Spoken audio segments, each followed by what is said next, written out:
Hi and welcome to today's episode of In the Gluten-free Pantry. Today we're going to talk about a flour that admittedly I don't use anywhere near as much as I should, so I really need to make more of an effort to start using it. It's been popular and in use for many years, probably hundreds of years in a lot of European countries, so you might have heard about it before.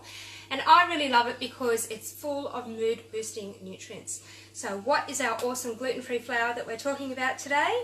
It is buckwheat flour. Now, despite the name buckwheat, it's not actually a wheat. It is it's a separate grain, or it's not really a grain. I don't know what part of the plant it is, to be honest. I'll have to look that one up.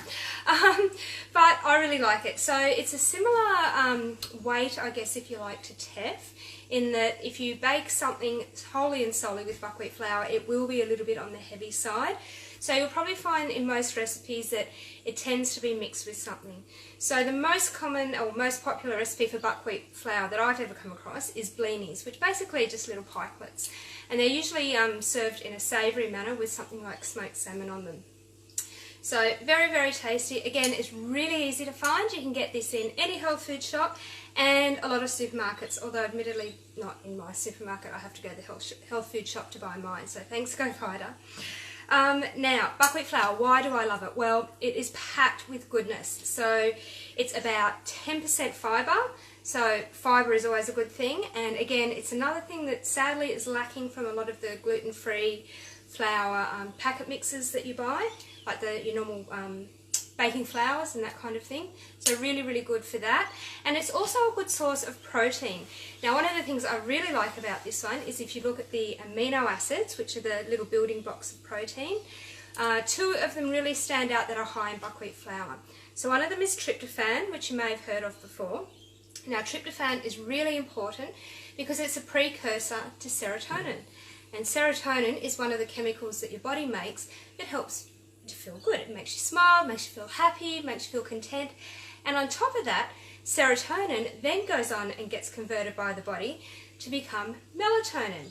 And melatonin is really important to help you sleep. And I know so many people these days really struggle with getting a good night's sleep. So if you can get plenty of tryptophan into your diet, care of things like buckwheat flour, it's going to help you get a better night's sleep.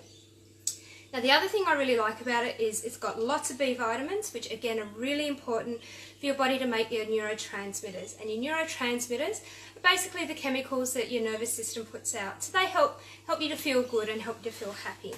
And it's also got a lot of the minerals that are required by your body to make these feel-good chemicals as well. So things like magnesium and manganese, fantastic source of manganese. There's a bit of zinc in there, all sorts of goodies. So next time you're looking for a gluten-free flour, grab the old buckwheat flour and try and incorporate a bit of it. So if you're just using a standard recipe and it says flour, you can really generally replace about 1/4 to 1/3 of it with buckwheat flour without any problems. So if it calls for a cup of flour, you could do, say, 1/3 of buckwheat flour and then 2/3 of just your normal gluten-free baking powder mix. So it just bumps up the nutrition value a little bit, gives it a bit more flavour, and I really like it, so give it a go. So that's it for today's episode. Make sure you head on over to the website, fussfreeglutenfree.com, and grab your free copy of the breakfast cookbook there, and you'll find lots of yummy ways there to use all the gluten-free flours that we're talking about. So thanks for watching. Oh, and one other thing, I can't believe I almost forgot to tell you this one.